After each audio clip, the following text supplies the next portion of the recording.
Many years ago, in the peaceful town of Bala, lived a man named Dr. Dell, known by everyone simply as D. He was more than just a doctor. To the people, he was a blessing in human form. He healed the sick, not just with medicine, but with compassion. The poor never left his clinic with a bill in hand, only gratitude in their hearts. "Don't worry about the money," he often said. "I know things are not easy. Let me help." In every corner of Bala, his name brought comfort. Whether rich or poor, people adored him, and why not?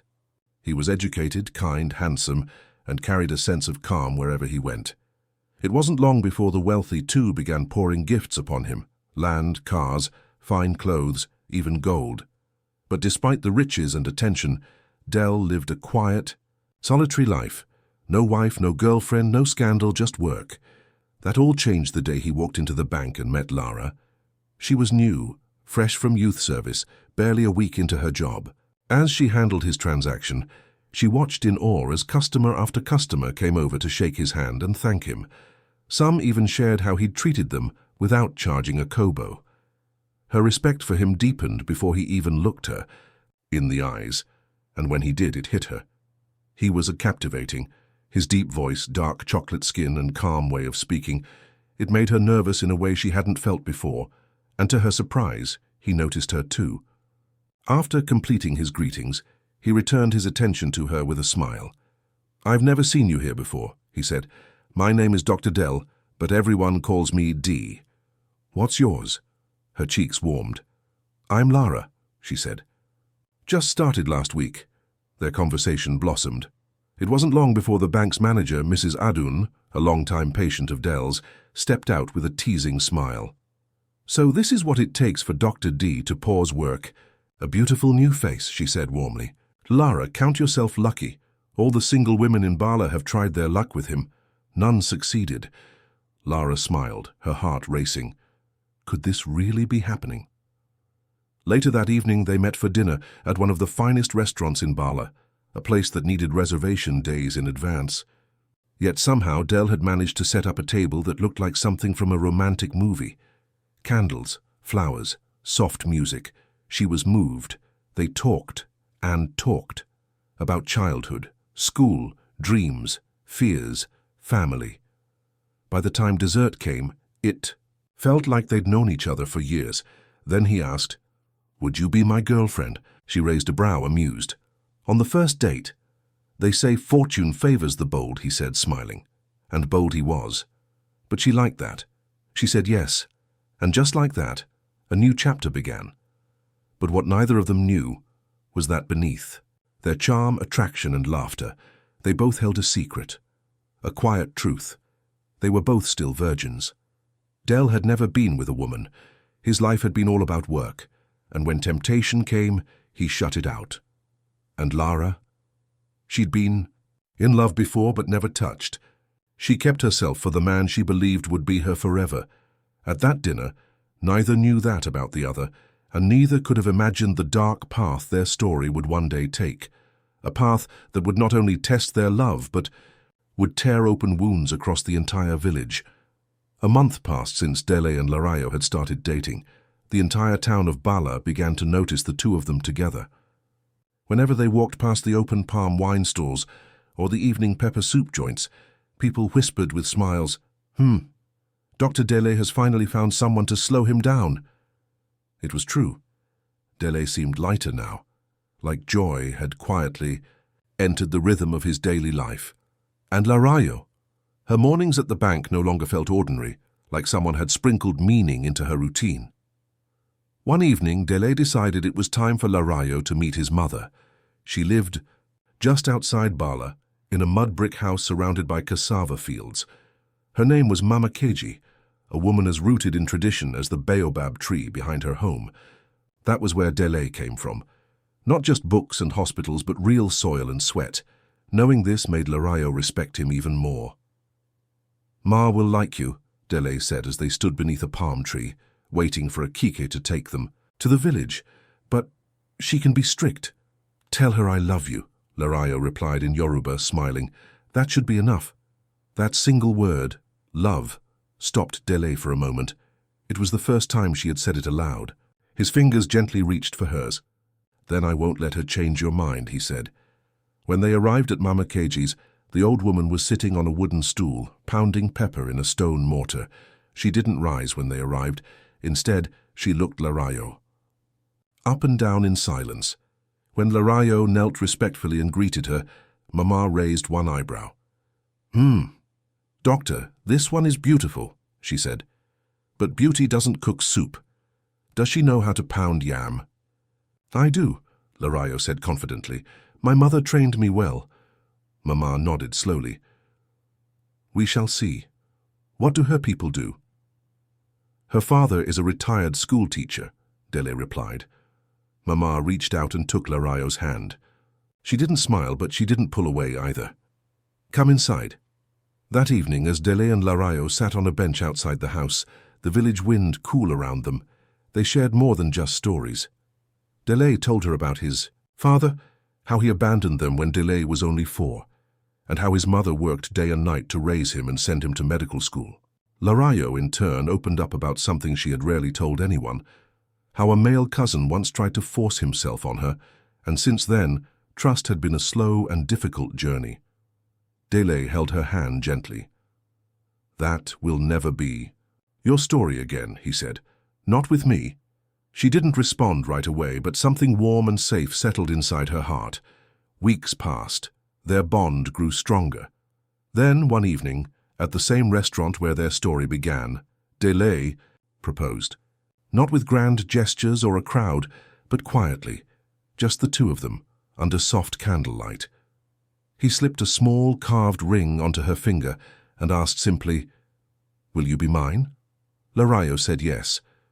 But as she smiled and embraced him, a quiet unease stirred inside her. The night before, she'd had a dream. A woman, disheveled, crying, came running toward her in the dark. Her voice was trembling. "He's not who you think he is. Save the girls. Save them." Larayo had woken with a start, her chest tight, the dream lingering in her, mind like smoke. But the morning light had been peaceful, and Dele's voice had sounded as calm as ever. She told herself it was just nerves, but something deep inside her had been shaken. The day after the dream, Larayo tried to push it from her mind. She went about her work at the bank like usual, counting notes, smiling at customers, answering calls, but everything felt heavier, like the air itself was warning her of something. Dele called at lunchtime to check in on her as he always did, and his voice was smooth, soft, reassuring. But this time, instead of comfort, she felt a small hollow thud inside her chest. That night, they met again at Dele's home. It was a modest but clean house on a quiet street near the clinic. As she entered, she noticed something. A locked door at the end of the hallway. She had seen it before but never thought much of it. This time she paused. "What's in there?" she asked, half playful. Dele smiled, but not with his usual ease. "Oh, that. Just storage. Old clinic files and stuff. It's messy, you don't want to see it." She laughed nervously, brushing it off, but in her mind a note had been struck, subtle, off-key. They had dinner, Efo, Riro, and Amala, and afterwards lay on the couch, her head resting on his chest. He stroked her hair, and for a moment, it felt like nothing in the world could go wrong. She wanted to believe in the dream of them. She needed to, but when she looked into his eyes as he kissed her forehead, she caught something, a flicker, not of evil, but of control, ownership. The next morning she went to her friend Morenike's house. Morenike was the kind of woman who didn't bite her tongue. She listened carefully as Larayo told her everything, the relationship, the proposal, and then the dream. Morenike said, folding her arms. "You know what they say. The ancestors send warnings through dreams. That woman you saw, maybe she's not just from your mind." Larayo laughed uneasily. "Come on, it's just a dream. Dele is a good man." "Is he?" Morenike asked calmly. "Do you really know him?" That night, Larayo couldn't sleep. She found herself lying in bed, her mind playing back every moment, every smile, every word. That locked door haunted her. Something inside it, not just files, something else. Something hidden. She made up her mind. The next morning she waited until Dele left for the clinic. She had a spare key to the house. He'd given it to her weeks ago. "Your family now," he'd said.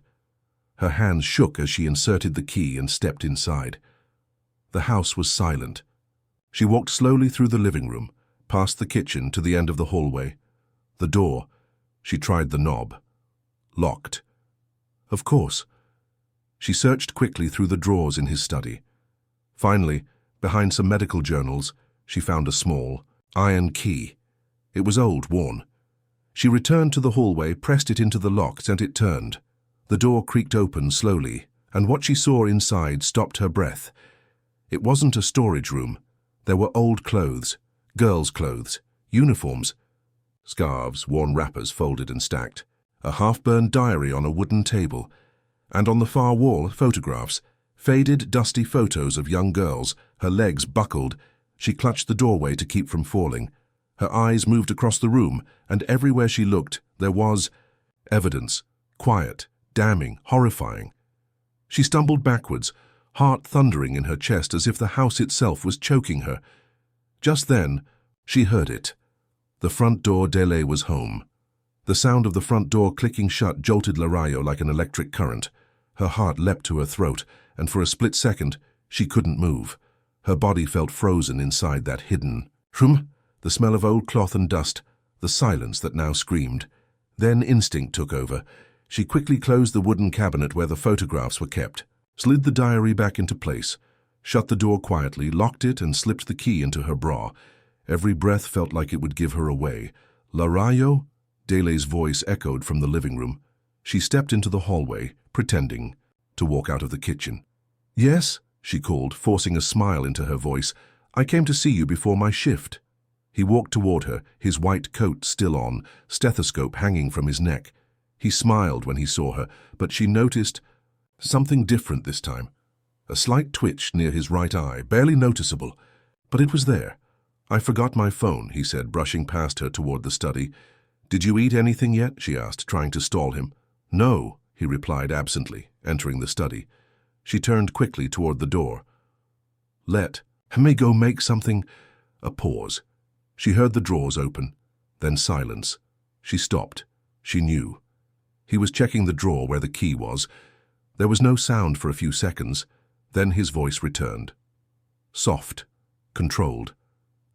"Did you touch anything?" "In my study, Larayo." Her mouth went dry.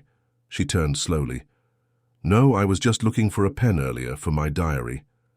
He stepped out of the study, looking directly at her. His smile was gone. "Which drawer did you open?" I think the second one." Nodded slowly. "All right," she smiled, and too wide. "I was thinking maybe tonight we could go out again like before. We haven't celebrated the engagement properly." He walked toward her and placed both hands gently on her shoulders. "You're shaking," he said quietly. "Is something wrong?" She laughed nervously. "No, just tired." He studied, her eyes for a long moment. "You're lying." Larayo's throat closed. She didn't respond. Her eyes were locked on his, heart pounding so loud she could barely hear her own thoughts. He leaned in. "You're scared of me now, aren't you?" It's okay," he whispered. "Most people would be, if they knew everything." She felt the air shift. It was the first time his voice didn't sound like comfort. It sounded like a blade under silk, but then he stepped back, gave her that familiar, charming grin. "I'm just messing with you," he said. "Relax." He turned and walked into the kitchen. "You should head to work. I have surgeries this afternoon. We'll meet at Mama Keji's in the evening." She nodded slowly, trying not to look like she was about to fall apart. She walked to the door, stepped out, and only when she turned, the corner from the compound, did she finally exhale, her body shaking like a branch in Harmattan wind. That night, she couldn't sleep.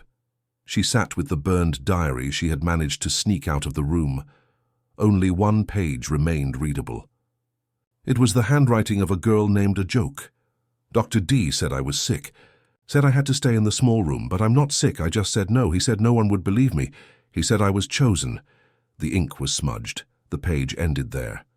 Larayo's hands trembled. She now knew. It wasn't just a dream. The woman in the dream was real. The girls were real, and Daly was not who she thought he was. By morning, Larayo could no longer pretend. Her hands still shook as she wrapped the burnt diary page in a plastic folder and slipped it into her handbag. She stared at her reflection in the mirror. Her eyes looked tired, her spirit worn. But something inside her had turned to stone. She couldn't go to the police. Not in Bala. Delay was too powerful, too loved. People worshipped him. They brought him gifts, praised him in churches and mosques. He was seen as Bala's healer, the town's savior. Who would believe that the doctor who healed bodies was also the man who destroyed souls? But she couldn't stay silent either. She went to Morenike's house again. Her friend opened the door and saw the fear in her eyes before a word was spoken. Larayo sat down, pulled the folded diary, page from her bag and laid it on the table. Morenike read it slowly. Her mouth opened slightly, then closed again. She looked up. He's keeping things from girls? He's done something to them? Larayo nodded. I think so. I think he's done worse.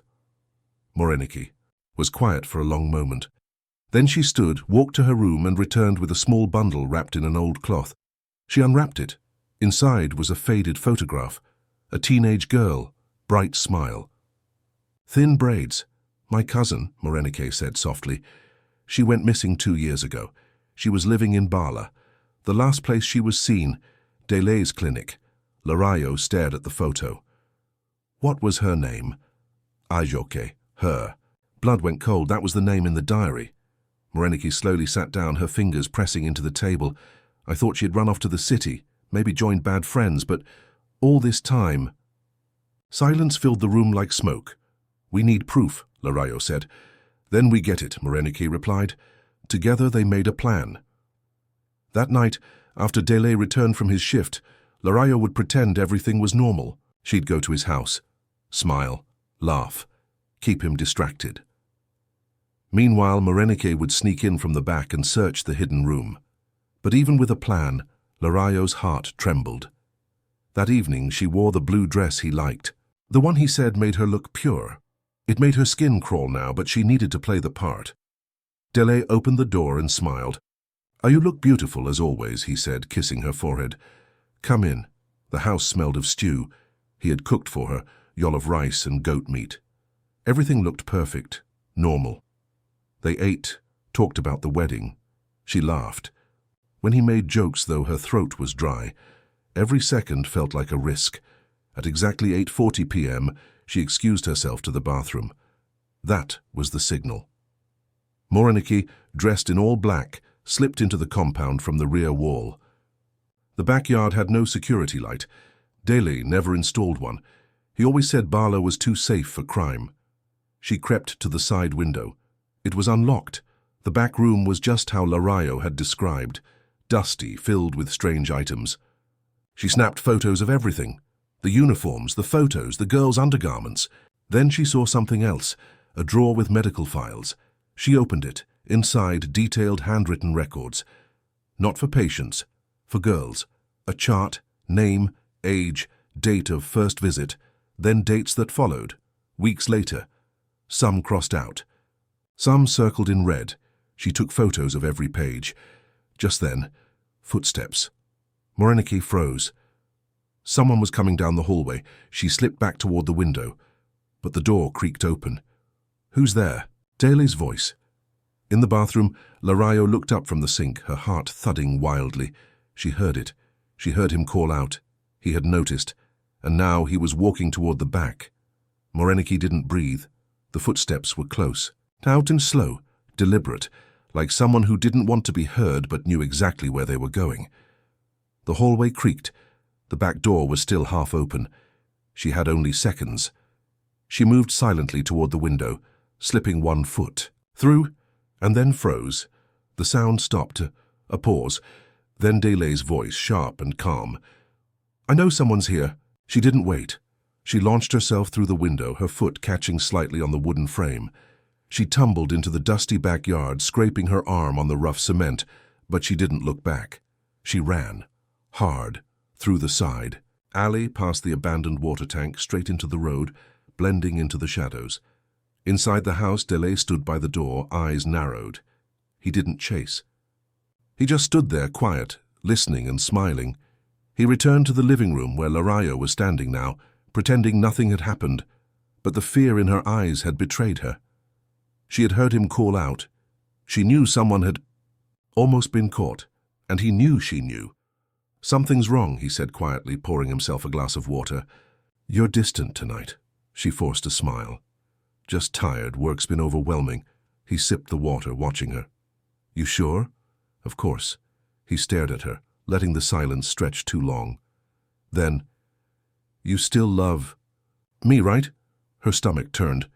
"Yes." Another long pause. Then he smiled again. "I believe you." She slept at his house that night, or pretended to. When he finally dozed off beside her, his breath heavy, she kept her eyes open, staring at the ceiling. Every creak of the house made her flinch. Her mind raced. Had Moreniki gotten away? Had she gotten the photos? Was she safe? By dawn, Larayo rose early. She left Delay a soft kiss on the cheek, whispered that she needed to get to the bank early, and left before he stirred. She walked straight to Morenike's house, her legs barely able to hold her up. The door opened before she even knocked. "She got them," Morenike said, holding up a small flash drive. Her eyes were wide. "I have everything." Larayo collapsed into her arms, sobbing, not out of relief but fear, because now they had the truth. And the truth was dangerous. Later that afternoon, they took the evidence to one person they could trust, Chief Gundele, the traditional ruler of Bala. He was old, sharp, and feared no man. His daughter had died mysteriously 3 years ago. She was 15. When he saw the photos, he didn't speak for a long time. His hands trembled as he picked up a school uniform from the evidence folder. "This," he said, voice cracking. "This belonged to her, his daughter." The room went quiet. Then Chief Gundele looked up. His eyes burned with fury. "This ends now." The sun hung lower that evening, as if the sky itself sensed what was coming. Chief Gundele didn't waste time. He summoned the Council of Elders, a group of respected men and women who had guided Bala for generations. Some were retired. Judges, some clan priests, others just wise elders. In a hushed gathering beneath the giant Iroko tree in the village square, he laid it all out. The photos, the diary page, the clinic records, and the story Larayo and Morenike had risked everything to piece together. Gasps filled the air. One woman dropped to her knees, crying. Her niece had vanished a year ago.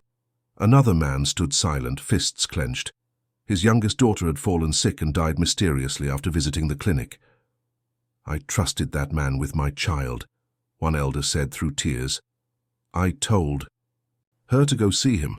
I said, 'He's the best doctor in Bala, he will take care of you.' But he hadn't. He had taken something else, and now the entire village had blood on its hands, not from doing wrong, but from not looking closer." Chief Kyagundele stood tall. "We will not take this to the police yet.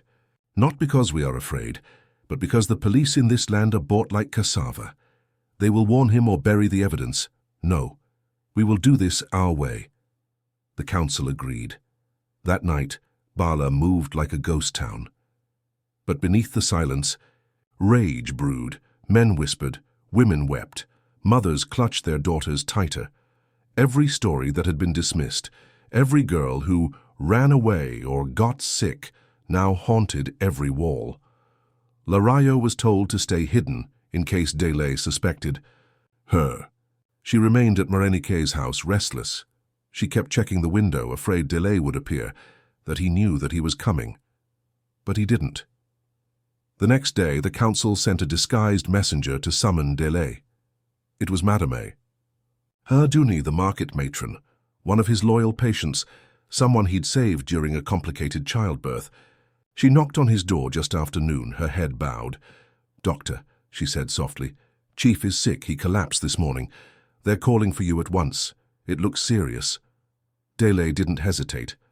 The moment she mentioned the chief, he grabbed his medical bag and rushed out. He didn't see the trap. When he arrived at the palace, the gates were already locked behind him. The council stood waiting under the tree, silent, unblinking. In the center of the circle, Chief Gundele. "Doctor," he said calmly, "thank you for coming." Delay looked around, confused. "Where is the patient? The chief's—" Voice changed, hard, cold. "You are the disease, Doctor." Delay froze. He blinked. His fingers tightened around his bag. "What is this?" "You have harmed our daughters, betrayed this land, abused our trust," Chief Gundele thundered. "And now you will answer to the ancestors." Men emerged from the shadows, big men, farmers, hunters, fishermen, some with clubs, others with ropes, faces grim, voices silent. Delay backed away. "Wait, wait, this is madness. You have no proof, a joke," Chief Gundele said, holding up the photo. "Your own handwriting, their clothes, their names, their blood is in your hands." Delay shook his head. "You don't understand. I helped them. They needed care. You drugged them. Used them, disposed of them," Madame Aduni hissed. He tried to run. They caught him before he reached the gate.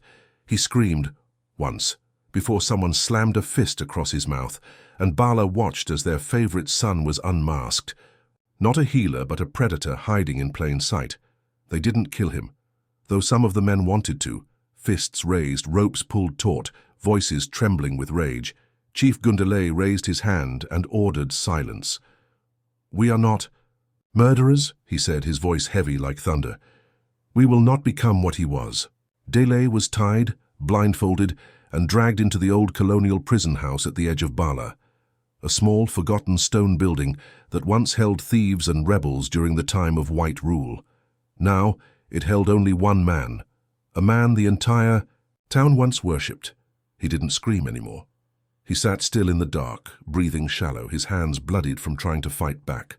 The mask was gone. The god in white was now just a man, a small, twisted man who had once held power by wearing kindness like a cloak. For days, no one spoke his name aloud. In the market, mothers whispered the story while selling okra and plantain. Children, once told to respect Dr. D, now stared at his house in fear.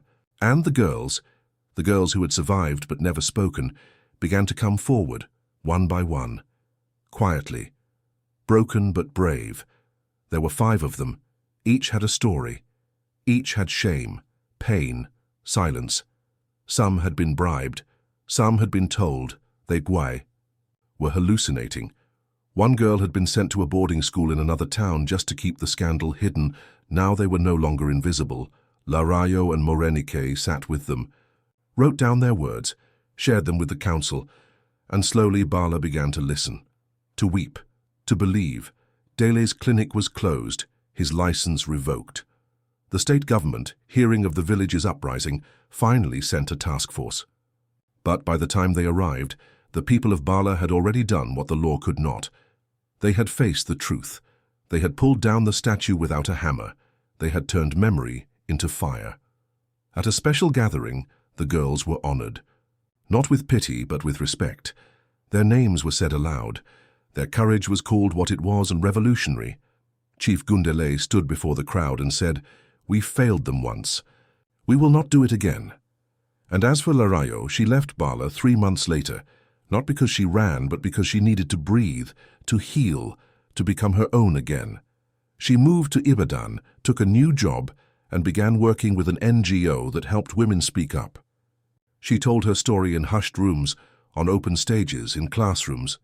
She carried Bala with her, not as a wound, but as a weapon.